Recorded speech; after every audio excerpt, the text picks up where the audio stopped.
जय राधा माधव कुंज बिहारी।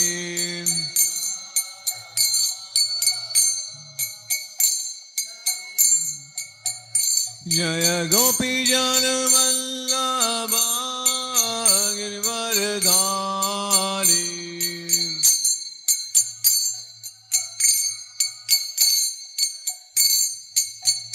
जय गोपी जन वल्लभ गिरिवरधारी।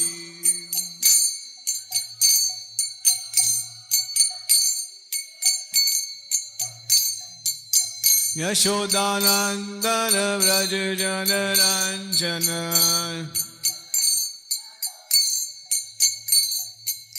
यशोदानंदन व्रज जन रंजन।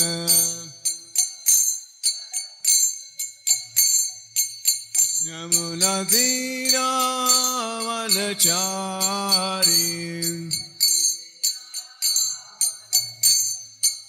यमुना तीरावनचारी।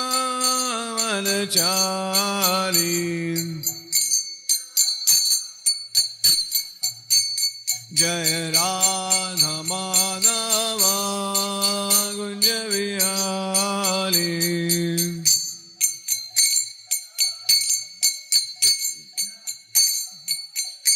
जय राधा माधव कुंज बिहारी।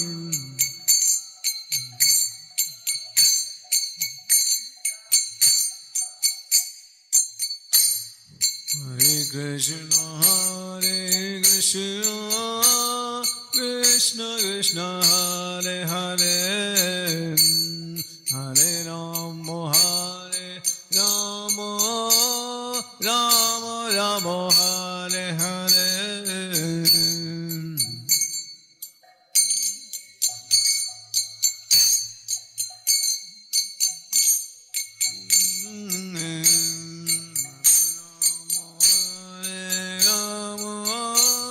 राम राम हरे हरे, हरे कृष्ण कृष्ण कृष्ण हरे हरे, हरे राम राम राम हरे हरे।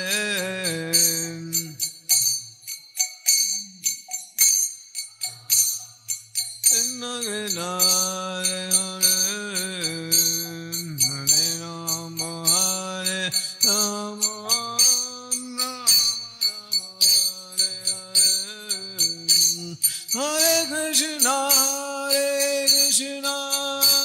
कृष्ण कृष्ण हरे हरे, हरे राम राम राम हरे हरे। कृष्ण कृष्ण कृष्ण हरे हरे, हरे राम राम राम हरे हरे। हरे Krishna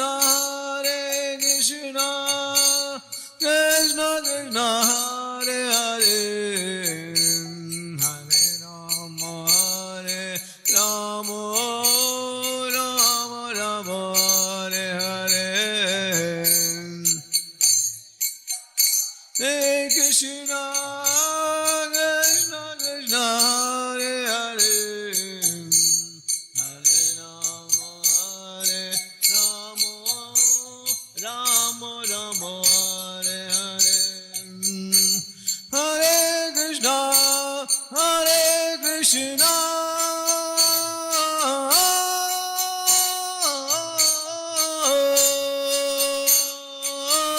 Krishna Krishna Hare Hare, Hare Rama Rama Rama Hare Hare। Hare Krishna Krishna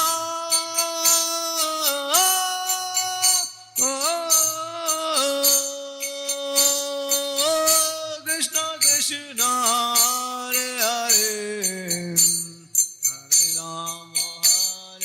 Rama Rama Rama Hare Hare Hare Krishna Krishna Krishna Hare Hare Hare Rama Rama Rama Hare Hare Hare Krishna Krishna Krishna Hare Hare Hare Rama Rama Rama Hare Hare Hare Krishna Krishna Krishna Krishna Hare Hare Hare Rama Rama Rama Hare Hare Hare Krishna Krishna Krishna Hare Hare Hare Rama Rama Rama Hare Hare Hare Krishna Krishna Krishna Hare Hare Hare Rama Rama Rama Hare Hare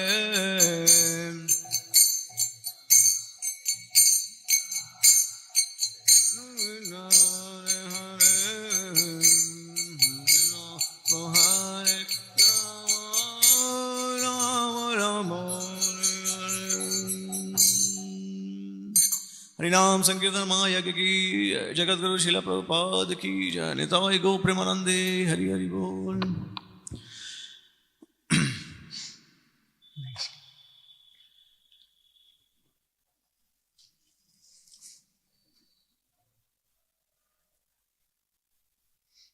ओम नमो भगवते वासुदेवाय।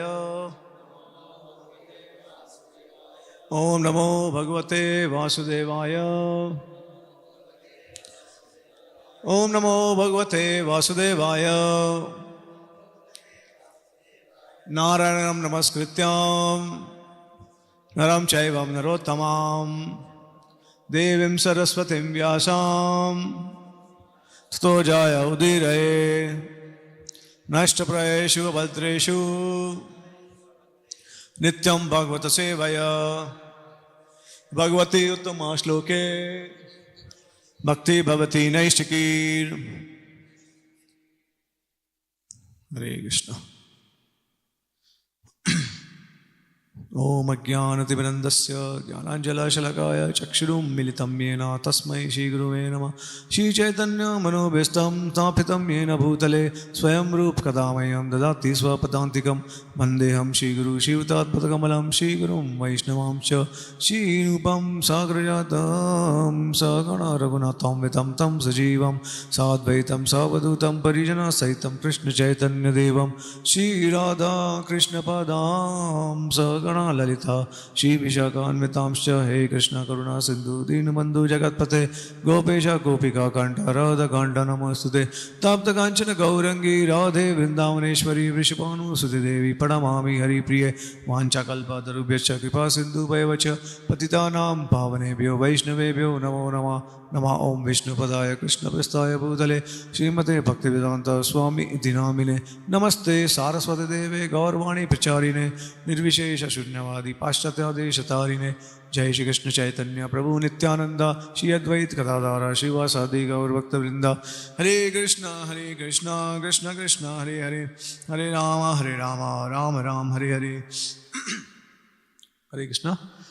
तो मैं धन्यवाद देना चाहूँगा his grace Radheshyam प्रभु जी को, जिनके द्वारा मुझे उज्जैन मंदिर में सेवा का अवसर मिला और उनके माध्यम से हिज ग्रेस वरेंद्र कृष्ण प्रभु जी को, हमारे दोस्त कॉमन दोस्त है निताई करुणा प्रभु, उनको, क्योंकि उन्होंने मुझे कनेक्ट किया प्रभु जी से, और हिज ग्रेस सुंदर दामोदर प्रभु जो टीएमसी में आपके जितने भी डिवोटीज़ हैं, और आप सभी को जो अपना कीमती समय निकाल के आए हैं, तो मुझे आपने अवसर दिया सेवा, सबकी सेवा का मौका करने के लिए। तो जैसे कल की तरह ही जो आचार्य और प्रभुपाद जी के द्वारा सुना है वो मैं प्रस्तुत करने का प्रयास करूँगा। हरे कृष्णा। तो अभी कल हमने एकेडमिक पर्सपेक्टिव ऑलरेडी कवर कर दिया था, अभी आज हम शास्त्रिक श्रील जीव गोस्वामी के तत्व संदर्भ में उन्होंने किस प्रकार से श्रीमद् भागवतम को अमल पुराण बताया है और उसको किस प्रकार से स्थापित किया है वो हम देखेंगे, ठीक है। ओके, तो पहली बात तो ये कि नॉर्मली आपको पुराण का जो डेफिनेशन है वो इस तरीके से पता है कि पुराना मतलब ओल्ड हिस्ट्री, राइट।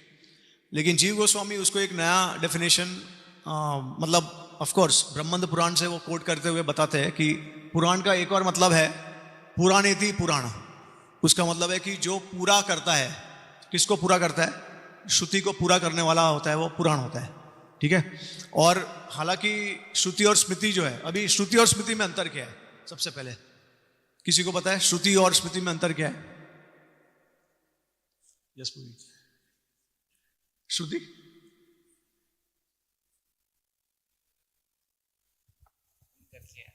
सुन जो यार स्मृति मतलब जो कि by remembrance, that which is heard and that which is remembered. जो हम अभी श्रुति मतलब जो हमने भगवान से डायरेक्टली सुना है, और स्मृति मतलब जो हमने ध्यान करके जो हमको मेडिटेशन में होता है उसको हम पुस्तक में लिखते हैं, कंपाइल करते हैं, लिखते हैं जो भी है, तो उसको स्मृति कहते हैं।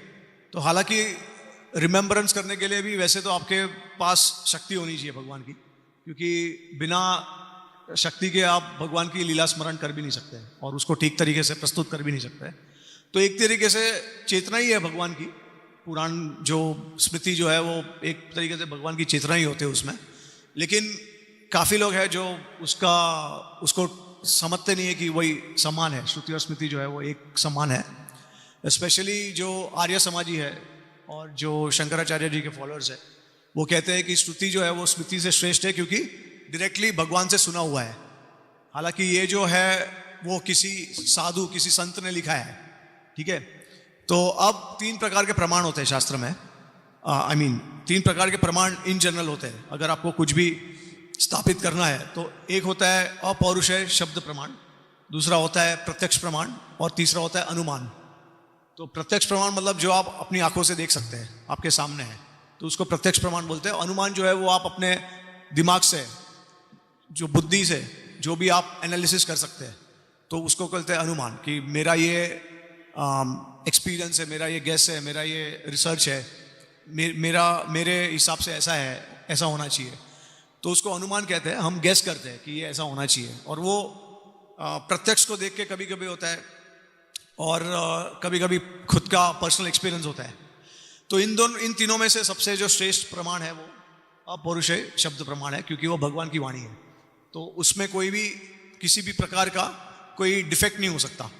बाकी 2 है, उसमें कभी कभी हम, जैसे प्रत्यक्ष प्रमाण में अगर हम देख रहे हैं कि बहुत दूर हमारे सामने पर्वत खड़ा है और वहाँ पे कुछ हम ऐसा रोशनी जैसा देख रहे हैं, वहाँ से पर्वत से आ रहा है, तो हमको लगेगा कि शायद आग लग गई है पर्वत के ऊपर।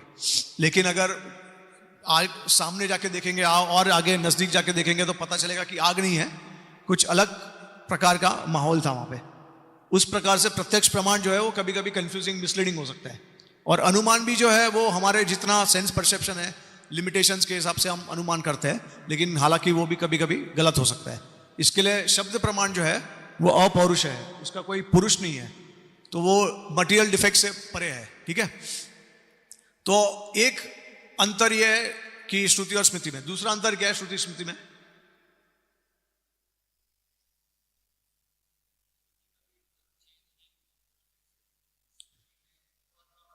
राइट।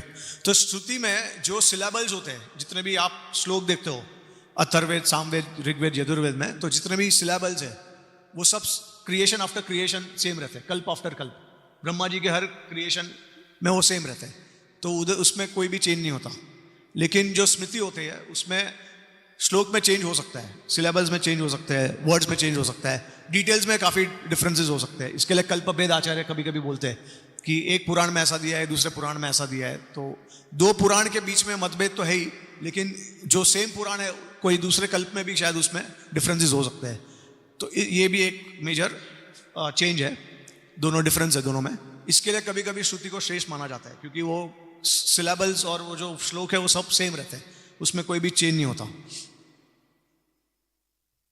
तो श्रुति और पुराण जो है, अभी श्री जीव गोस्वामी कहते हैं कि भाई श्रुति और जो पुराण है वैसे तो एक तरीके से एक समान ही है, क्योंकि उसमें कोई ह्यूमन ऑथर नहीं है। हालांकि शिला भक्ति सिद्धांत सरस्वती ठाकुर ये तो ये भी कहते हैं कि बहुत लोग तो ये समझते हैं कि श्रुति जो है वो पुराण से भी ज़्यादा ओल्ड है, पुराने हैं। लेकिन भक्ति सिद्धांत ठाकुर कहते हैं कि पुराण एक्चुअली अगर हम चतुश्लोकी श्रीमद् भागवतम को ले 4 श्लोक, तो वो तो ब्रह्मा जी को उन्होंने सृष्टि के निर्माण से पहले ही कह दिया था। तो इसके लिए वो कहते हैं कि एक्चुअली में देखेंगे तो पुराणा तो जो वेद से भी ज़्यादा पुराने हैं, ऐसा इस तरीके से भक्ति सिद्धांत ठाकुर बताते हैं। तो अभी देखिए जीव गोस्वामी अभी ये साबित करेंगे कि श्रुति और पुराण जो है वो एक समान है, इतिहास और पुराण जो है एक समान ही है। तो ये कौन कहते हैं कि श्रुति श्रेष्ठ है? किसी को पता है? किसने ऐसा भ्रम फैला दिया है कि श्रुति जो है वो पुराण से श्रेष्ठ है? हाँ, अभी जो मायावादी संस्था है, स्पेशली शंकराचार्य जैमिनी ऋषि के जो फॉलोअर्स है, कल हमने देखा कि किस तरीके से कृष्ण का तिरोभाव होता है। तो उन्होंने ही कलयुग में ये सब अलग अलग आस्थाएं, अलग अलग सिद्धांत, गलत सिद्धांत उन्होंने फैलाने के लिए पूरा योजना बनाया था। भगवान ने ये बनाया था ये सब, ताकि ये सब फैल सके। तो जैमिनी ऋषि के द्वारा, वैशंपायन के द्वारा और शंकराचार्य के द्वारा। अब शंकराचार्य के फॉलोअर जो होते हैं वो क्या कहते हैं कि हमारे महावाक्य है, तत्वम असि अहम ब्रह्मास्मि, कि महावाक्य मतलब उनके हिसाब से सबसे श्रेष्ठ है। तो जो भी दूसरे शास्त्र में अगर हम पढ़ते हैं तो उसको इंटरप्रेट करना होता है ये महावाक्यों से। लेकिन ये शंकराचार्य का मत है, हमारे वैष्णवाचार्य का मत नहीं है, ठीक है। तो हाँ, और एक श्रुति और पुराण में फर्क है कि जो दोनों का इंटोनेशन है, जिस प्रकार से उसका जो साउंड होता है ऊपर नीचे होता है, तो उसमें फर्क होता है श्रुति और जो इतिहास और पुराण में, स्मृति में। और जो वर्ड ऑर्डर जो है उसमें फर्क है, ठीक है। तो ये जीव गोस्वामी हमको बताते हैं। अब देखिए, ये ऐसा कहते हैं ये लोग कि श्रुति और इतिहास और पुराण जो है उसमें भेद है। लेकिन श्रीला जीव गोस्वामी मध्यम दिन श्रुति बृहद आरण्यक उपनिषद को कोट करते हुए बताते हैं। अब ये उपनिषद खुद बता रहा है। देखिए, उनके लिए जो लोग कहते हैं कि श्रुति श्रेष्ठ है, वो श्रुति में से ही कोट करते हैं, और वो लोग कहते हैं कि उपनिषद जो है वो फाइनल उसका अल्टीमेट कंक्लूजन है। तो वो उपनिषद में कोट करते हैं और वो बताते हैं कि उपनिषद क्या बोल रहे हैं। तो उपनिषद क्या कहते हैं? बृहद आरण्यक उपनिषद 2:4-10 वो कहता है, implies the oneness of Itihasa and Purana with the rig and other Vedas in terms of apaurusheya nature। तो ये श्लोक में ऐसा कहा गया है, My dear Maitreya, the rig, Yajur, साम and Atharvaveda as well as इतिहास and Puranas, they all appear from the breathing of the supreme being। तो भगवान के श्वास में से जो वेद है, इतिहास है, पुराण है, वो सब भगवान के श्वास में से है।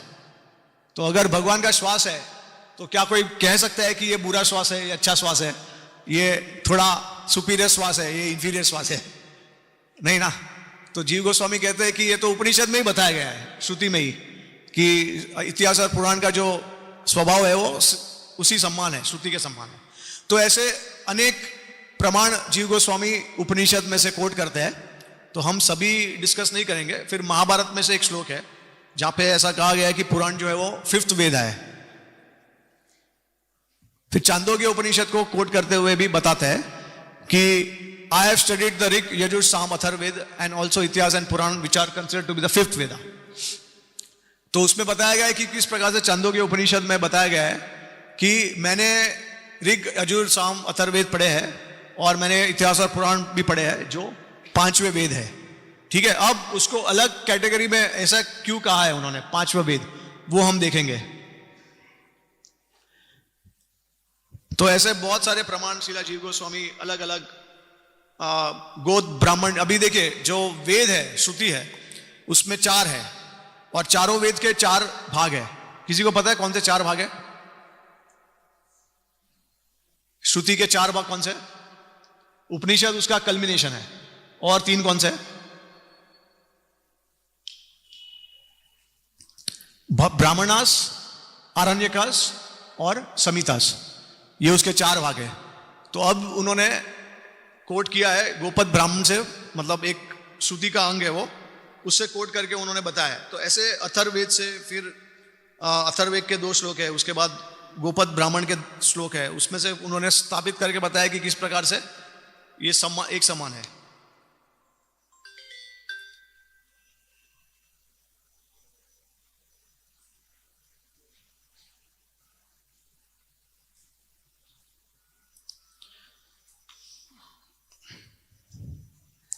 सो और एक सॉरी ओके अब देखिए ये फिफ्थ वेदा क्यों कहते हैं पुराण इतिहास को, उसको फिर एक ही कैटेगरी में क्यों नहीं किया है? क्योंकि वेद को पढ़ने के लिए आपको द्विज होना पड़ता है, आपको उपायनम संस्कार करना पड़ता है, जिससे आप एक्चुअली ब्राह्मण जो उपवीत है वो पहन के आप फिर वेद को पढ़ सकते हो, तो उसके लिए क्वालिफिकेशन चाहिए। लेकिन इतिहास और पुराण को इसके लिए अलग रखा है ताकि उसको पढ़ने के लिए कोई क्वालिफिकेशन नहीं चाहिए और कोई भी पढ़ सकते हैं। स्पेशली कलयुग में इतिहास और पुराण जो है उसका महत्व बहुत ज़्यादा है वेद से, क्योंकि वेद पहले पढ़ने से आपको कुछ समझ में ही नहीं आएगा, ठीक है। और इसी के लिए जीव गोस्वामी कहते हैं कि जो वेद को पुराण करता है, उसको कंप्लीट करता है, उसको कहते हैं पुराण। तो किसको आप कंप्लीट कर सकते हो? तो जीव गोस्वामी कहते हैं कि जैसे अगर आपके पास एक सोने का ब्रेसलेट है पूरा, उसमें से उसका एक अंग निकल गया बाहर, तो आप सोने के ब्रेसलेट को किसके साथ रिप्लेस करोगे? क्या आप मेटल के साथ करोगे? क्या ब्रॉन्ज के साथ करोगे? क्या सिल्वर के साथ करोगे? तो आप गोल्ड से ही करोगे, गोल्ड का ब्रेसलेट, राइट। तो उसी प्रकार से ये सारे जितने भी वेद है उसको अगर कंप्लीट करना है तो दोनों का स्वभाव सेम होना चाहिए। अगर स्वभाव सेम नहीं है तो कोई मतलब नहीं है। तो इसके लिए इतिहास और पुराण जो है उसका सेम स्वभाव है। दूसरा है कि पुराण और इतिहास जो है वो हमारे लिए समझने के लिए बहुत आसान है, क्योंकि लीला के माध्यम से भगवान ने बताया है। तो श्रील भक्तिसिद्धांत ठाकुर ये भी कहते हैं कि कोई लोग कहते हैं कि भाई उपनिषद में भगवान की लीला के बारे में वर्णन नहीं है, ना भगवान के बारे में, महिमा के बारे में, उनके नाम के बारे में वर्णन है। लेकिन जीव को श्रील भक्तिसिद्धांत ठाकुर फिर कोट करते हैं चांदोग्य उपनिषद में, और वो श्लोक बताते हैं कि किस प्रकार से नाम के, ऋग्वेद में से कोट करते हैं, और वो कहते हैं कि नाम की महिमा के बारे में डायरेक्टली विष्णु के नाम के महिमा के बारे में श्लोक कोट करते हैं ऋग्वेद में से। और फिर वो ये भी कहते हैं कि एक्चुअली उपनिषद जो है वो हमको तैयार करते हैं भगवान की लीला में प्रवेश करने के लिए। इसके लिए उसमें भगवान की लीला के बारे में इतना बताया गया नहीं है, क्योंकि जब तक हम इंद्रिय तृप्ति से हम लोग वो हमारा बंद नहीं होता है, तब तक हम भगवान की लीला को जान नहीं सकते और ना उसको समझ सकते, ना उसमें प्रवेश कर सकते। तो उपनिषद का एकमात्र कार्य यह है कि आपकी जो इंद्रिय तृप्ति करने की जो इच्छा है उसको कैसे करके तो रेगुलेट करना, क्योंकि वेद जो है वो हमारे को स्वर्ग के बारे में बताते हैं, है ना, और देवताओं के बारे में बताते हैं कि किस प्रकार से हम स्वर्ग की प्राप्ति कर सकते हैं। कर्म कांड है उसमें, फिर उसमें उपासना कांड और उसमें ज्ञान कांड है। तो ज्ञान कांड जो है वो उपनिषद है, कर्म कांड जो है वो वेद के सारे दूसरे पोर्शंस है जिससे हम स्वर्ग की प्राप्ति कर सकते हैं। तो ज्यादातर इसके बारे में बताया गया है। लेकिन श्रील भक्तिसिद्धांत ठाकुर कहते हैं कि उपनिषद में भगवान के बारे में ही बताया है अल्टीमेटली। और वो कहते हैं, फिर वो भागवत में कृष्णा भगवान जो उद्धव को जो श्लोक कहते हैं, वो कहते हैं कि सबसे ज्यादा प्रसन्न में होता हूं जब शास्त्र को आप इनडायरेक्टली इंटरप्रेट करते हो। तो उसमें से वो श्लोक प्रमाण करके हुए बताते हैं कि उपनिषद का भी ऐसे ही है कि वो डायरेक्ट मीनिंग नहीं बताएगा, लेकिन इनडायरेक्टली हम उसको समझ सकते हैं जब हम आचार्यों की टिप्पणी पढ़ेंगे। तो क्योंकि देखिए, जो शंकराचार्य ने जो महावाक्य लिए थे, जितने भी श्रुति उपनिषद के जितने भी उन्होंने स्टेटमेंट्स लिए थे, उसी को लेके हमारे आचार्यों ने रेफ्यूट किया है और उसको अद्वैतवाद के जगह पे उसको अचिंत्य भेदाभेद या फिर विशिष्ट अद्वैता या फिर शुद्ध अद्वैता, उस प्रकार से उन्होंने इंटरप्रेट किया है। तो ऐसा नहीं है कि हमारे शास्त्र, हम किसी और शास्त्र को ज्यादा महत्व देते हैं, वही उपनिषद को हम पूछते हैं, हम उनको आदर सम्मान देते हैं। और भगवान की लीला में, भगवान के बारे में अगर किसी को जानना है तो गोपाल तापनी उपनिषद हमारे आचार्य ने बार बार कोट किया है, तो उसमें भी है भगवान के बारे में, ठीक है। तो इस प्रकार से हम समझ सकते हैं कि इसके वजह से इतिहास और पुराण जो है वो उसको अलग करके रखा है, हालांकि उसका स्वभाव सेम है। अभी देखिए वेदांत सूत्र, अब प्रश्न ये आता है, कल हमने चर्चा की कि भाई वेद व्यास जी ने पहले 4 वेदों की रचना की, उसके बाद उन्होंने क्या किया, इतिहास और पुराण उन्होंने कंपाइल किया। उसके बाद उन्होंने क्या किया, वेदांत सूत्र, ठीक है। और उसके बाद उनको सेटिस्फेक्शन नहीं मिला, तो बाद में अल्टीमेटली उन्होंने श्रीमद् भागवतम पूरा कंपाइल किया, ठीक है, एक्सपांड किया उसको। जैसे हमने कहा कि पहले ही ऑलरेडी पुराण थे, 18 पुराण तो ऑलरेडी उन्होंने इतिहास और पुराण तो कंपाइल कर ही लिए थे, तो भागवत पुराण भी उसमें से एक है।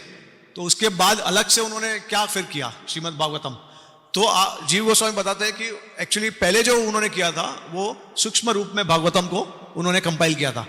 तो जो चतुश्लोकी जो भागवतम है उस प्रकार से उन्होंने सूक्ष्म स्वरूप दिया था भागवतम को, और अंत में उन्होंने पूरा भागवतम एक्सपांड किया 18,000 श्लोक में। तो अब एक तरीके से भागवतम जो है वो वेदांत सूत्र के नेचुरल कमेंट्री हो जाती है, क्योंकि वेदांत सूत्र के बाद श्रीमद् भागवतम की रचना की वेदव्यास जी ने, बराबर। तो प्रश्न ये आता है कि वेदांत सूत्र ही क्यों नहीं, जब सारे वेद का और पुराण और इतिहास का सार दिया है तो वेदांत सूत्र क्यों नहीं पढ़ सकते, क्यों इतना ज्यादा उसका प्रभाव नहीं है। तो हम वो आचार्य बताते हैं कि वेदांत सूत्र जो है वो बहुत कठिन है समझने के लिए, क्योंकि वो वन लाइनर है, वन लाइनर, तो उसको डिकोड करना बहुत कठिन है।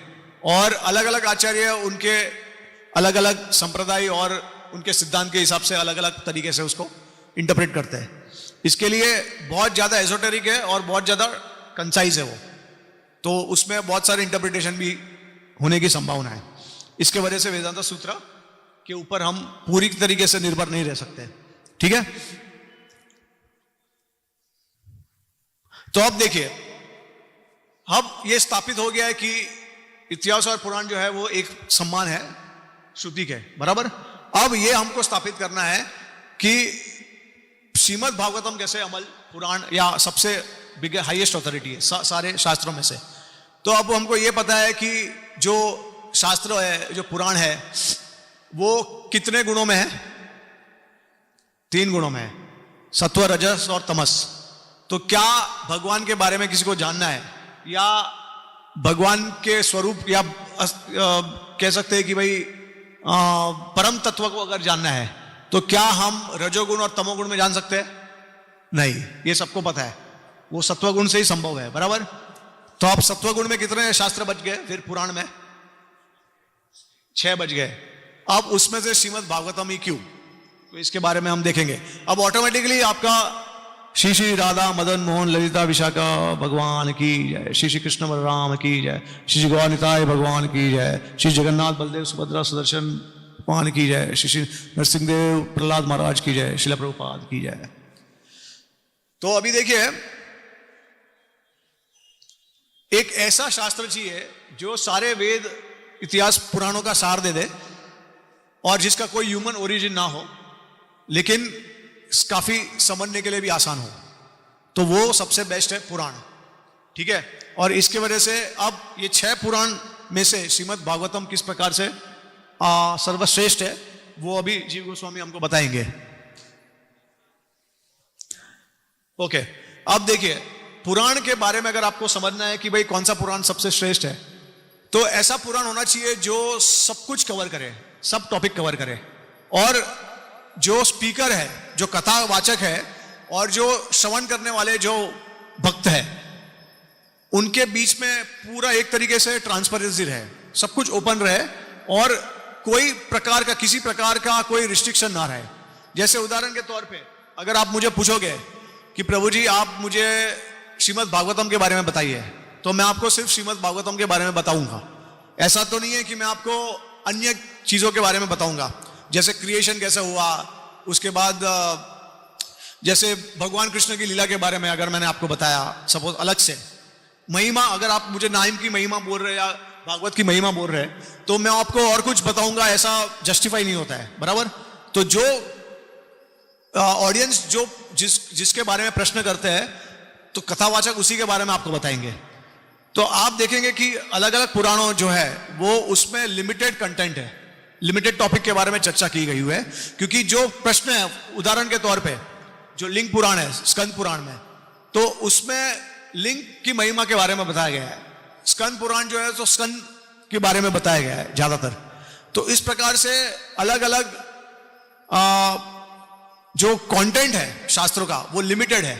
लेकिन श्रीमद् भागवतम में परीक्षित महाराज 6 प्रश्न पूछते हैं सुखदेव गोस्वामी को, और ये 6 प्रश्न के अंदर सब कुछ आ जाता है विस्तार से, क्योंकि सुखदेव गोस्वामी हर टॉपिक को एड्रेस करते हैं। ऐसा नहीं है कि सिर्फ भगवान की आश्रय तत्व भगवान श्री कृष्ण को एड्रेस कर रहे हैं, वो सब कुछ बताते हैं हमको।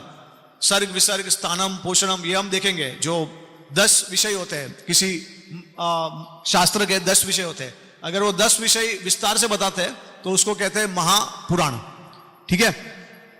तो जो टॉपिक होता है वो लिमिटेड हो जाता है फिर, हाँ ठीक है। और ज्यादातर अगर हम देखेंगे तो सत्व गुण के जो शास्त्र होते हैं उसमें क्या, उसके कौन से कैरेक्टरिस्टिक्स होते हैं, क्या प्रश्न पूछे जाते हैं, तो नेचर ऑफ अल्टीमेट रियलिटी, मतलब परम तत्व का जो स्वभाव है उसके बारे में, फिर पर्व धर्मो जो सबसे बड़ा श्रेष्ठ धर्म है उसके बारे में, और मनुष्य जीवन में हमारा लक्ष्य क्या होना चाहिए और उससे हमको क्या लाभ मिल सकता है, और मृत्यु के समय हमको किस प्रकार से तैयारी करनी चाहिए।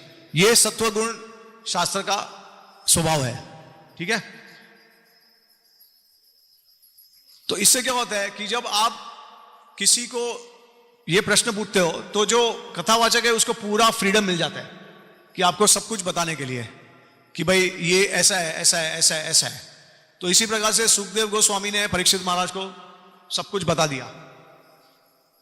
तो इसमें कोई भी प्रकार का स्वार्थ या किसी प्रकार का कोई दूसरा कारण नहीं है, ठीक है। ये सीधा परम तत्व के बारे में ही सीधा चर्चा कर सकते हैं, ऐसा है। तो पद्म पुराण है, विष्णु पुराण है, और श्रीमद् भागवत पुराण जो है सत्व पुराण में से, ये पुराण जो है वो इसके बारे में चर्चा करता है विस्तार में। तो जीव गोस्वामी फिर उनके संदर्भ में बताते हैं कि शिव पुराण में ऐसा बताया गया है कि जो शास्त्र सात्विक पुराण को कॉन्ट्रडिक्ट करते हैं तो उस शास्त्र को हमको स्वीकार, मतलब उसका आदेश पालन नहीं करना चाहिए। तो जो भी सात्विक पुराण में उसको ज्यादा महत्व देना चाहिए।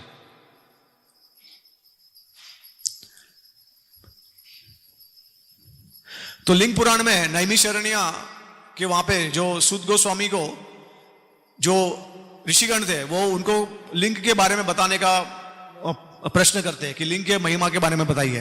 तो सूत गोस्वामी एक्चुअली देखेंगे तो पूरी तरीके से वो भगवान के शुद्ध भक्त है। तो आप शुद्ध भक्त को इस प्रकार के प्रश्न नहीं पूछते हो। शुद्ध भक्त को पूछना चाहिए कि हम भगवान के साथ संबंध कैसा अपना जोड़े और कैसे उसको बढ़ाए। तो इस प्रकार से हमको जो कथावाचक है पूरा फ्रीडम के साथ बता सकते हैं आपको। तो संबंध, अभिधेय, प्रयोजन, ये तीनों का ज्ञान कथावाचक दे सकते हैं आपको।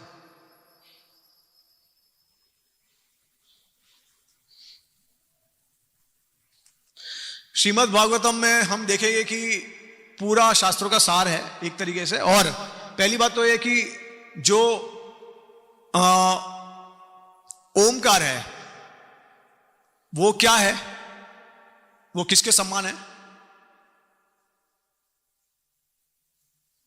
गायत्री है वो किसके समान है। गीता में भगवान क्या कहते हैं ओमकार के बारे में। हाँ, तो क्या ओम क्या है, भगवान की वाणी है पहली, है ना, तो उनसे अभिन्न है। उसी प्रकार गायत्री जो है वो ओमकार से एक्सपांड हुई है इस पृथ्वी लोक पे, इस जगत में, ठीक है। तो गायत्री और ओमकार में कोई भेद नहीं है, और ओमकार और भगवान में कोई भेद नहीं है। तो गायत्री और भगवान में कोई भेद है क्या, नहीं, ठीक है। अब श्रीमद् भागवतम जो है उसका ओपनिंग वर्ड जो है वो क्या है, जन्मादस्य था, और एंडिंग उसका जो स्टेटमेंट वो क्या है, सत्यम परम धीमहि। तो ये जो धीमहि शब्द है वो सिर्फ गायत्री में यूज हो सकता है। जैसे ब्रह्म गायत्री है तो उसमें वैसे तो सीक्रेट मंत्र है लेकिन अभी सबको पता चल गया है। तो ओम भूर्भुवस्सुवः तत्सवितुर्वरेण्यं भर्गो देवस्य धीमहि धियो यो न प्रचोदयात्। तो प्रचोदया, धीमहि, ये सब जो वर्ड्स होते हैं सिर्फ गायत्री में यूज होते हैं, ठीक है। तो गायत्री का जो स्वभाव है वो पता चलता है क्योंकि गायत्री में भगवान को एड्रेस किया जाता है उनके गुणों के बारे में, ठीक है। तो अब श्रीमद् भागवतम जो है क्योंकि उसका जो ओपनिंग वर्स है वो गायत्री से शुरुआत होता है, इसके लिए पहली बात तो ये कि ये स्थापित कर देता है कि ये वेद के सम्मान है, भगवान के सम्मान है ये भागवतम। अब गायत्री है लेकिन पूरी तरीके से नहीं है, फुल गायत्री नहीं है, इसको ढक दिया है। क्यों? अगर गायत्री हो गया तो जैसे गायत्री जो है वो उसके लिए तो आपको क्वालिफिकेशन चाहिए, तो आप भागवतम पढ़ नहीं सकते हो। फिर इसके लिए गायत्री है लेकिन उसको ढक दिया है, इसके लिए गायत्री नहीं भी है, और इसी के लिए सब लोग पढ़ सकते हैं उसको। तो जीव गोस्वामी ये पॉइंट बताते हैं, ठीक है। तो एसेंस दे देता है क्योंकि ये गायत्री है और ये एकमात्र शास्त्र है जिसकी शुरुआत गायत्री से होती है। अब देखिए सबसे सरप्राइजिंग ये है कि जैसे अगर आपका कोई कॉम्पिटिटर है, जैसे आप कोई व्यापार कर रहे हो और दूसरा भी आपका कोई कॉम्पिटिटर है, वो सेम ही व्यापार कर रहे हैं, तो क्या आप उसका गुणगान करोगे, उसका एडवर्टीजमेंट करोगे कि मेरे से मत सामान खरीदो, उनसे लो, उनका मेरे से ज्यादा अच्छा है तो आपका व्यापार बंद हो जाएगा, है ना। तो लेकिन आश्चर्यचकित बात यह है कि श्रीमद् भागवतम में, उस श्रीमद् भागवतम की महिमा जो है वो श्रीमद् भागवतम खुद बताता है उसके बारे में कि मैं ऐसा हूं, मैं वैसा हूं। और सिर्फ भागवतम नहीं, लेकिन जो दूसरे उनके कॉम्पिटिटर्स है, उसके जो राइवल्स है, वो भी सब कहते हैं कि श्रीमद् भागवतम ही श्रेष्ठ है। ठीक है, तो कोई प्रश्न ही नहीं उठता है कि भाई कौन सा शास्त्र श्रेष्ठ है इसमें से। अब हम देखेंगे तो जीव गोस्वामी बहुत सारे प्रमाण देते हैं कि अलग अलग पुराण में किस प्रकार से भागवतम का गुणगान है। वो अपना खुद का गुणगान नहीं करते, वो श्रीमद् भागवतम का गुणगान करते हैं। अग्नि पुराण, तो वो क्या कहते हैं कि in the beginning of the Puranas the Gayatri mantra is the focus of discourse. तो ऐसा एक पुराण है जिसमें गायत्री मंत्र से उसका शुरुआत होता है। उसके बाद कहते हैं कि उसमें सारे धर्मों के बारे में चर्चा है, परम धर्म के बारे में, वृत्रासुर का वध के बारे में चर्चा है। उसके बाद ये जो सारस्वत कल्प है उसके बारे में उन्होंने बताया है, और 18,000 श्लोक है उसमें। तो ये जो पुराण है उसको कहते हैं श्रीमद् भागवतम, और उसको भद्र पूर्णिमा के समय पे हमको बड़े एक सोने के व्यासासन पे उसको विराजमान करना चाहिए और उसकी पूजा करनी चाहिए। तो ये अग्नि पुराण का श्लोक है। ये जीव गोस्वामी सारे प्रमाण तत्व संदर्भ में देते हैं, तो मैं आपको सिर्फ उस प्रस्तुत कर रहा हूं यहां पे। पद्म पुराण उत्तराखंड में बताते हैं, among all the Puranas Bhagavatam is the best, in every line great sages glorified Krishna in always, all these lives no doubt that Bhagavatam mention Purana is the Shrimad Bhagavatam. तो वो पुराण, पद्म पुराण कहता है कि सागर पुराण में से श्रीमद् भागवतम सबसे श्रेष्ठ है। स्कंद Purana Vishnu Khanda, Shrimad Bhagavatam and personality of godhead और always of the same nature, possessed of sachchidananda. तो वो कहता है स्कंद पुराण की भगवान और भागवतम एक ही स्वभाव के हैं। पद्म पुराण उत्तराखंड और एक श्लोक है, without a doubt Shrimad Bhagavatam is directly Lord Krishna.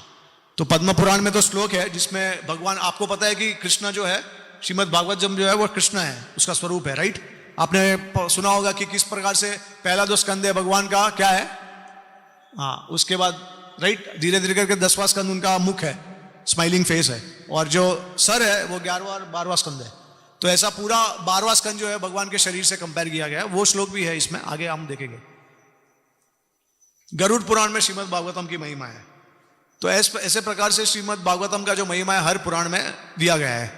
Mahabharat में एक तरीके से देखेंगे, अभी देखिए श्रीमद् भागवतम जो है वो महाभारत का भी मतलब बता देता है, क्योंकि महाभारत का जो मेन सेक्शन है, 3 सेक्शन मेन है उसके। किसी को पता है कौन से 3 सेक्शन है महाभारत के? एक नारायणीय सेक्शन है, एक विष्णु सहस्त्र नाम जो सबको पता होगा, और सबसे तीसरा जो सबसे फेमस है वो क्या है? भगवद गीता, बराबर। तो ये तीनों जो है वो क्या बताते हैं? विष्णु सहस्त्रनाम का कंक्लूजन क्या है? हाँ, भगवान एक राम का नाम इज इक्वल टू कितना विष्णु भगवान का नाम? सहस्त्र नाम, बराबर। और एक कृष्ण का नाम इक्वल टू कितना भगवान राम का नाम? 3। तो विष्णु सहस्त्र नाम क्या कंक्लूड करता है? कि कृष्ण श्रेष्ठ है। गीता क्या कंक्लूड करता है? अहम सर्वस्व प्रभु हो, है ना। तो वो कहता है कि कृष्ण श्रेष्ठ है। और नारायणीय सेक्शन में तो कृष्ण का ही ग्लोरीज है पूरा। तो उस प्रकार से महाभारत इसके बारे में बताता है, और सिमिलरली श्रीमद् भागवतम उसके बारे में बताता है। तो महाभारत और भागवतम एक तरीके से सेम हो जाता है। तो एक तरीके से बताया गया है कि महाभारत जो है वो भी वेद के समान है, क्योंकि इतिहास का है वो, तो इसके लिए वेद के समान भी है। स्कंद पुराण, तो स्कंद पुराण में भी श्रीमद् भागवतम का महिमा है। तो अब 1 बिलियन वर्सेस, इसमें बताया गया है कि भागवत के 1 बिलियन वर्ष है, श्लोक है। लेकिन जीव गोस्वामी कहते हैं ये स्वर्ग लोक में, हमारे यहां पे नहीं, हमारे यहां पे 18,000, क्योंकि 18,000 श्लोक भी हम डाइजेस्ट नहीं कर सकते, तो 1 बिलियन तो दूर की बात है।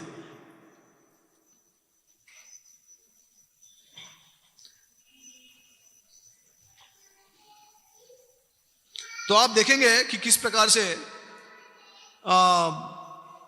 ये जो शास्त्र है वैष्णव और विष्णु भगवान के बारे में गुणगान करते हैं जितने भी है, और अल्टीमेटली श्रीमद् भागवतम के बारे में। अभी देखिए श्रीमद् भागवतम अपने बारे में क्या कहते हैं, तो वो 1343 जो हमने कल वर्ष किया था उसका, तो कृष्ण स्व धामो पगते, राइट, धर्म ज्ञानी दी विष कलौ नष्ट दृश्यमेश पुराणार्को धुनोदिता, बराबर।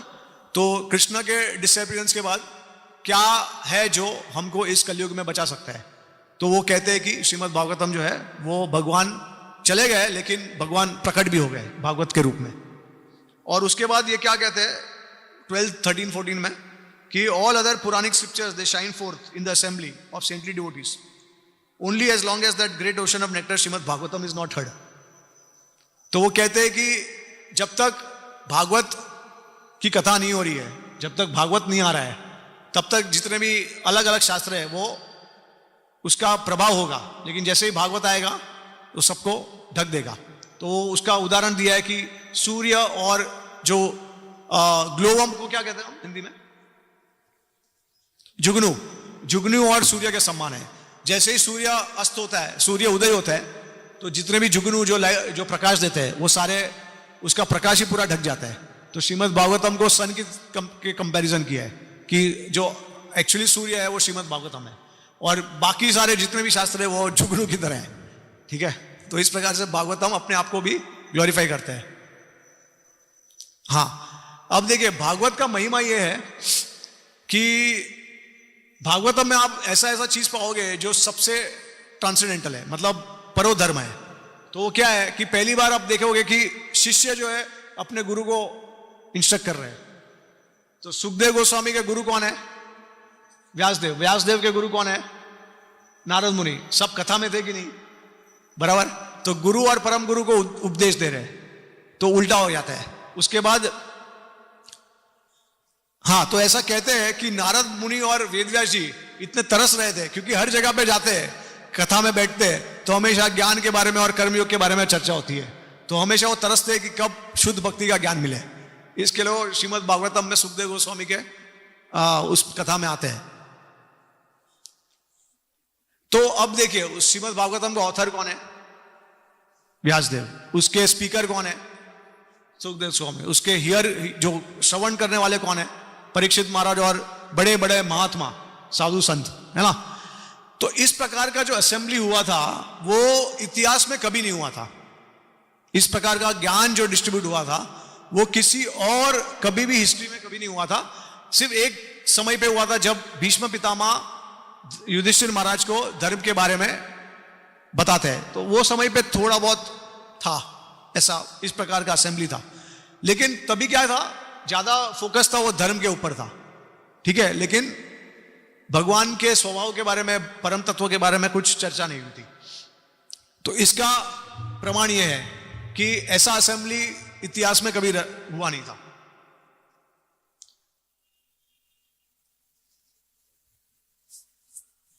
ओके, श्रीमद् भागवतम जो है वो महापुराण है। अब महापुराण के 10 लक्षण होते हैं। तो 10 लक्षण कौन से हैं? तो जीव गोस्वामी बताते हैं, सर्ग विसर्ग स्थानम पोषणम उत्ति मनवंतर ईशानु कथा निरोध, उसके बाद मुक्ति और आश्रय। तो सर्ग मतलब प्राइमरी क्रिएशन, सेकेंडरी क्रिएशन का विसर्ग बोलते हैं। उसके बाद जो स्थानम है उसको बोलते हैं कि हमारे मेंटेनेंस, मतलब जो स्थान पे है उसी स्थान पे हमको रहना है, तो मेंटेन करने के लिए क्या करना है हमको। उसके बाद पोषणम, सस्टेनेंस के लिए क्या करना है हमको।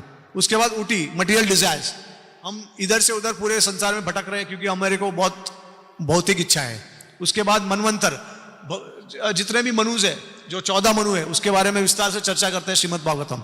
ईशानु कथा, भगवान और भक्तों के बारे में चर्चा है, कथा है। उसके बाद निरोध, जो डिस्ट्रक्शन है, सृष्टि का निर्माण हो गया लेकिन डिस्ट्रक्शन कैसे होता है।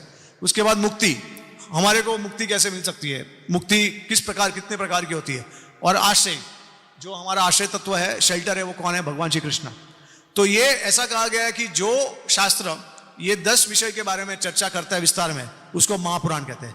तो एक मात्र श्रीमद् भागवतम है जो इस 10 विषय के ऊपर पूरे अपने स्कंद 1 से लेकर 12 स्कंद, हर स्कंद में इस 10 विषय के ऊपर चर्चा करते हैं, ठीक है।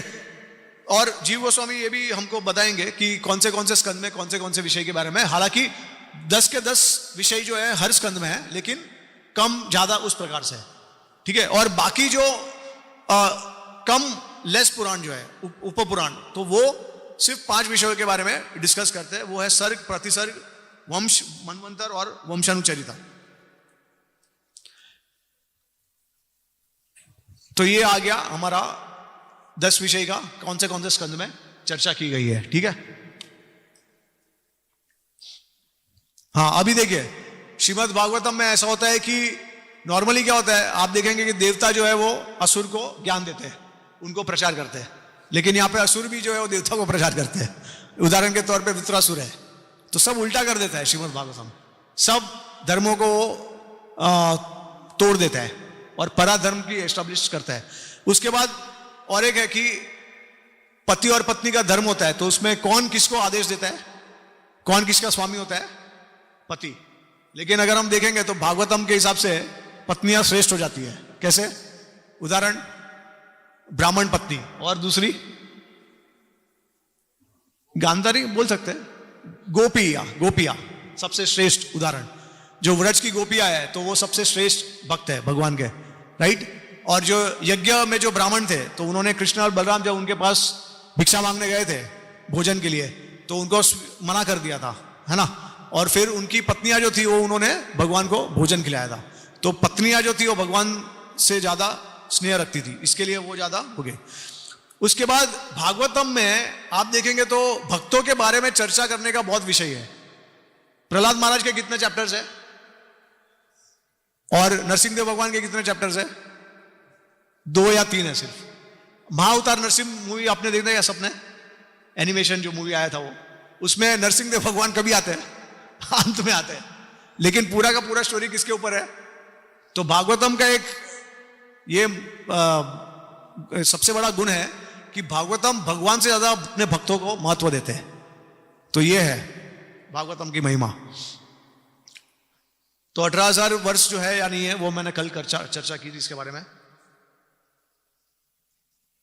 तो क्वालिफिकेशन जो है भागवतम पढ़ने के लिए वो है 112 धर्म प्रोजितो कैतव, जो पूरा बड़ा श्लोक है, उसमें बताया गया कि किस प्रकार से हमारे को अहंकार रहित हमको भागवतम हम पढ़ सकते हैं।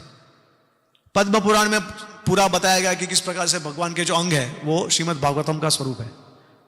हाँ, अभी देखिए जिस प्रकार कृष्णा जो होते हैं वो कब आते हैं? ब्रह्मा जी के एक दिन में। उसी प्रकार से भागवतम कब आता है? ब्रह्मा जी के एक दिन में। भागवतम क्या हर एक कलयुग में आता है? अच्छा, भागवतम का एसेंस क्या है, उसका कंक्लूजन क्या है? हाँ, और भागवतम के जो जितना भी उन्होंने 12 स्कंद में, उसका 12 स्कंद में से जो एसेंस है वो क्या है? कौन सा स्कंद है? 10वां स्कंद।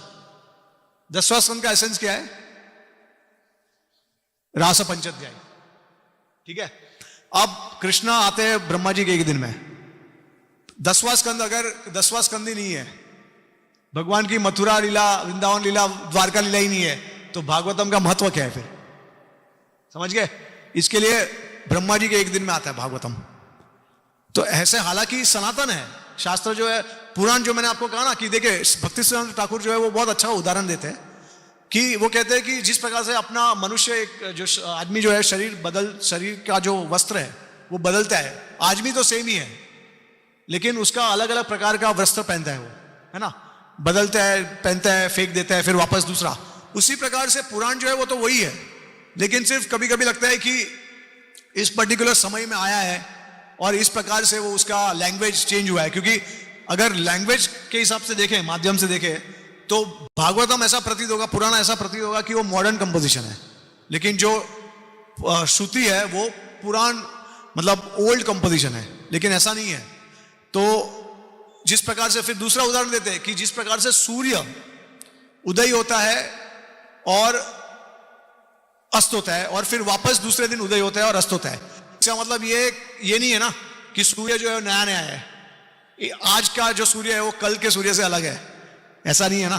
तो इसी प्रकार से वो उदाहरण देके बताते हैं कि सूर्य के समान ये जो पुराण भागवत पुराण है वो उदय होता है, लेकिन उसका मतलब ये नहीं होता है कि वो चेंज होता है, परिवर्तन होता है उसमें, वही होता है, लेकिन अपीयर होता है, डिसअपीयर होता है, दैट्स इट। हमारे कलयुग में हमारी आंखों के सामने।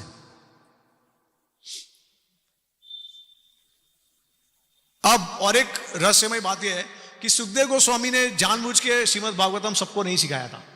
तो ये कृष्ण संदर्भ में जीव गोस्वामी बताते हैं कि सुखदेव गोस्वामी को वेदव्यास जी ने श्रीमद् भागवतम उन्हीं को सिखाया।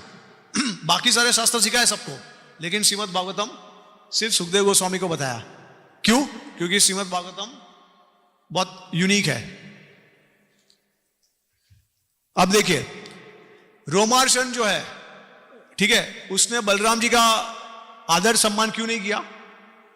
तो जीव गोस्वामी कृष्ण संदर्भ में बताते हैं, हालांकि उनको सारे वेद पुराण का सबका ज्ञात था, लेकिन श्रीमद् भागवतम का ज्ञात नहीं था उनको। इसके लिए बलराम जी को समझ नहीं पाए और इसके वजह से उनका अपराध हो गया और बलराम जी ने उनका वध किया। तो रसिक आज हमारे वैष्णव होते हैं, वो राधे श्याम को हर जगह पे देखते हैं, भागवत के हर श्लोक में, हर सिलेबल में उनको राधे श्याम दिखते हैं। तो ऐसा विश्वास, जैसे मैंने आपको कल बताया कि हमारे आचार्यों ने कम से कम 10 से 15 टीका दी है सिर्फ पहले श्लोक में, फर्स्ट 111 को, और उसमें राधा कृष्ण की लीला के बारे में बताया है, ठीक है। तो रसिक आचार्य होते हैं, वो निकाल देते हैं रस। तो श्रीमद् भागवतम जो अभी देखिए, जो बादल होते हैं, माया के जो बादल होते हैं, वो किससे नष्ट होते हैं? पहली बात तो है कि बादल आते कहां से? सूर्य से आते हैं, ठीक है, और नष्ट भी कैसे होते हैं? सूर्य से ही होते हैं। तो इसी प्रकार भागवत का स्वरूप है कि अगर माया है तो माया को दूर करने के लिए श्रीमद् भागवतम ही एकमात्र उपाय है। तो ऐसा कहा गया है कि जो वेद होते हैं वो हमको टीचर की तरह सिखाते हैं, फिर पुराण जो होते हैं वो हमको दोस्त की तरह सिखाते हैं, और जो काव्य होता है हमको एक प्रेमी की तरह सिखाता है। श्रीमद् भागवतम एकमात्र शास्त्र है जो हमको तीनों की तरह सिखाता है, ठीक है।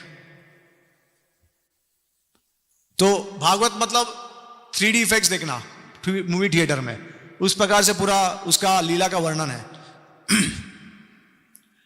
श्रीमद् भागवतम अगर किसी को निष्ठा है, अगर नित्यम भागवत सेवाया भगवती उत्तम आश्लोके भक्ति भगवती नैष्टिकी, तो पहले सबसे पहला क्या होगा, भागवत में अगर आप उसके प्रति निष्ठा है तो पहले प्रेम प्रदान करेगा भागवत, अनर्थ निवृत्ति उसके बाद हो जाएगा अपने आप, एक्स्ट्रा एडिशनल एफर्ट करने की जरूरत नहीं है। तो ये भागवत का स्वभाव है। अब प्रश्न ये आता है कि भाई भागवत अगर इतना ही महान है तो फिर रासलीला के बारे में, मतलब गोपियों के बारे में क्यों उसके बारे में बताया नहीं है? राधा रानी के नाम के बारे में, फिर गोप सखा के बारे में, ब्रजवासियों के नाम के बारे में बताया नहीं है। तो देखिए, हालांकि वैसे जैसे आचार्य ने बताया है कि 3 कारण है जिसकी वजह से राधा रानी का नाम छुपाया हुआ है। तो पहला कारण क्या है, किसी को पता है? राधा रानी का नाम क्यों नहीं है डायरेक्टली?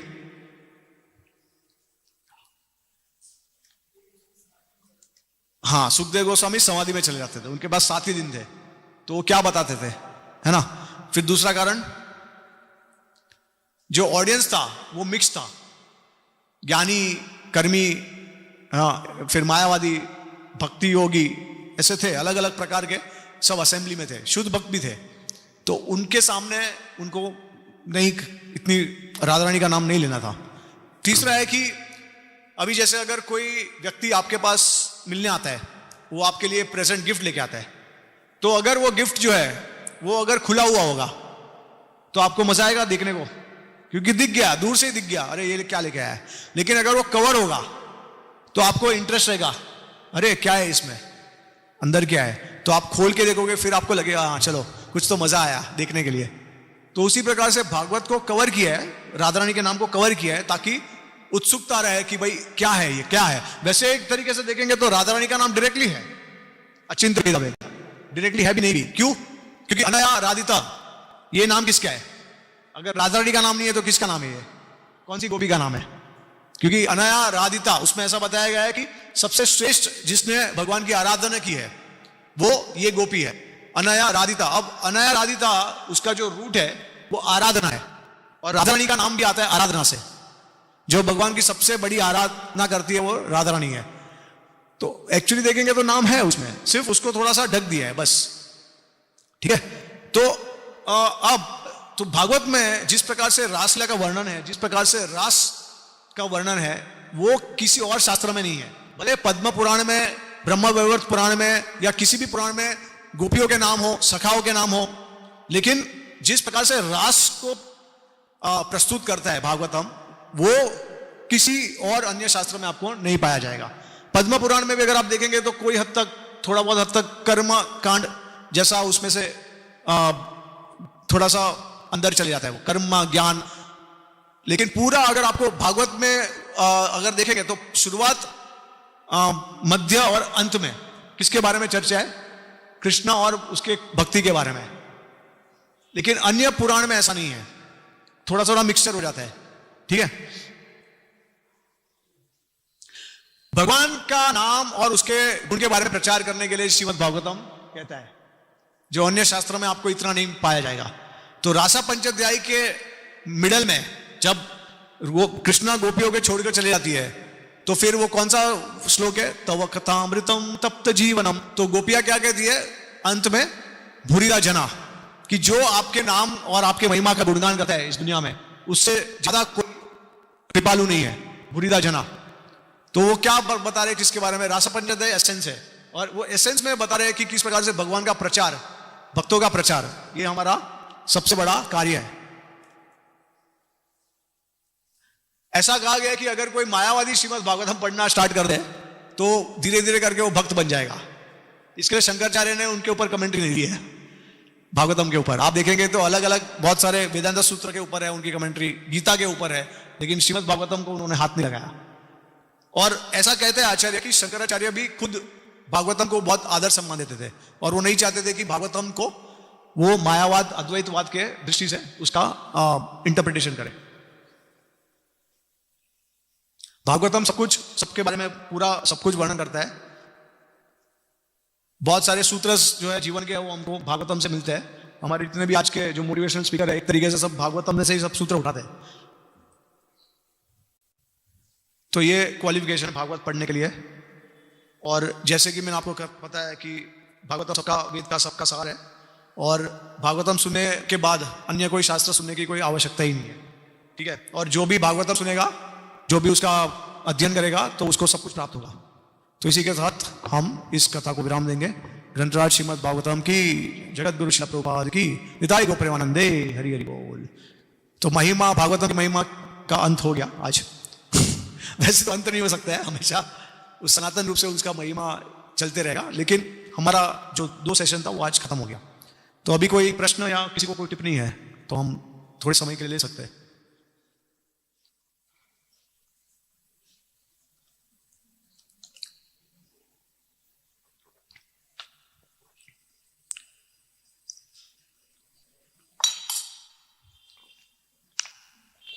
हरे कृष्ण प्रभु जी।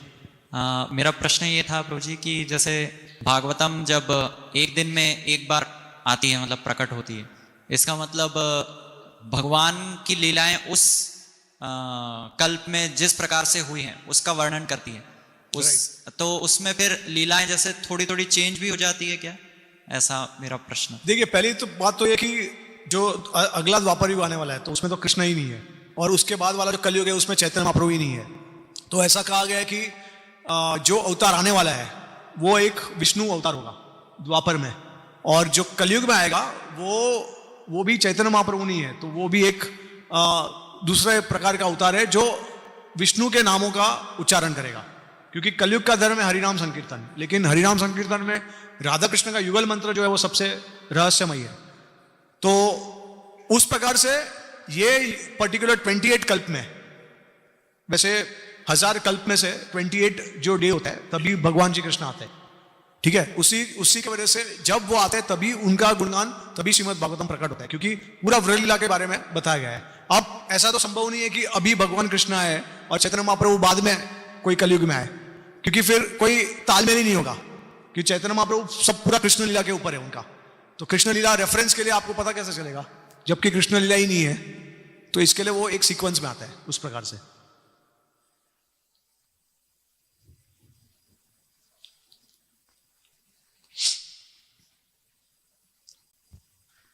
यस प्रभु जी।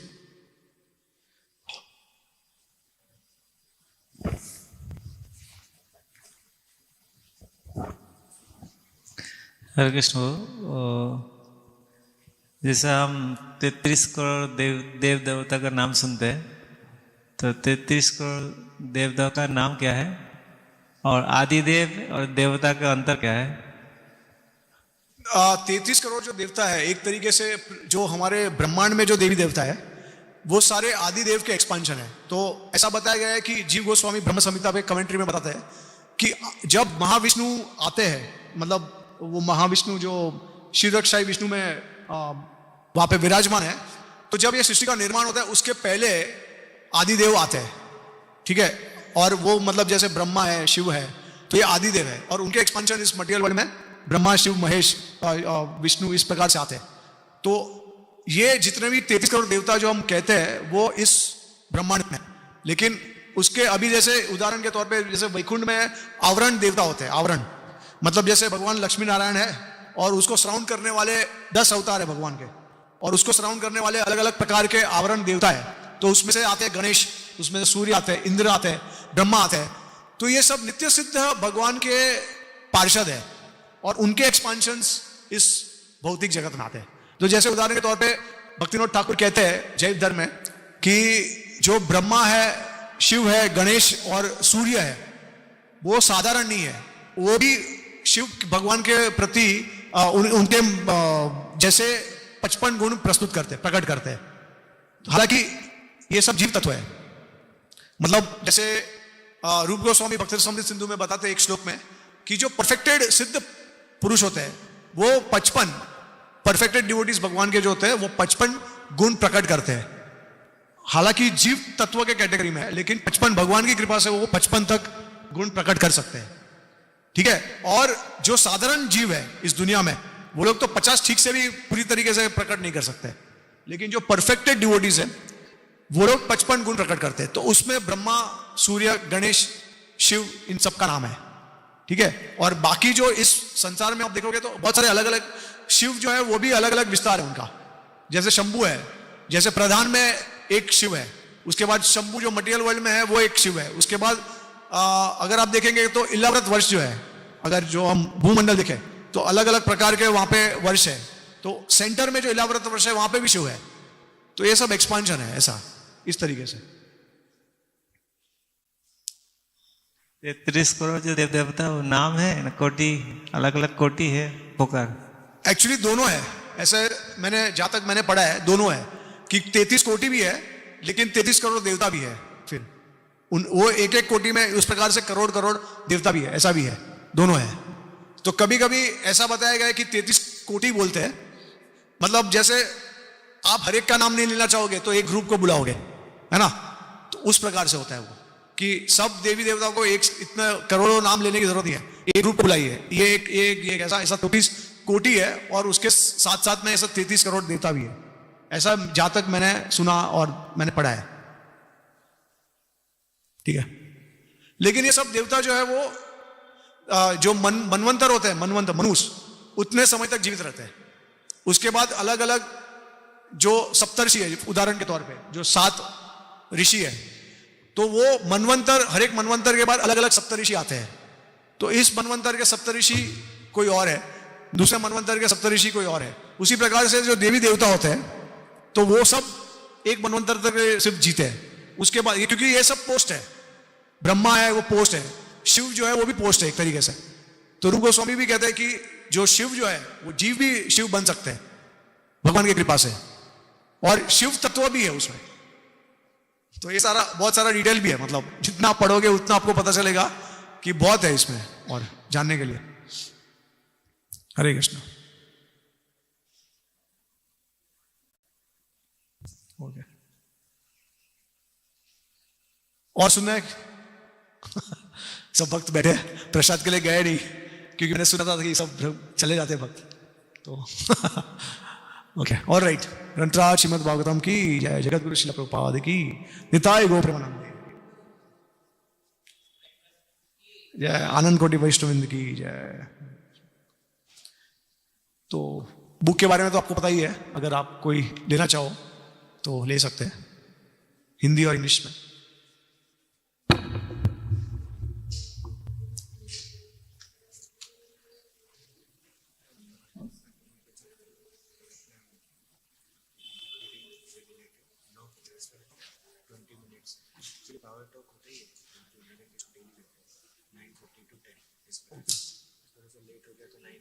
हरे कृष्ण। हाँ चलेगा।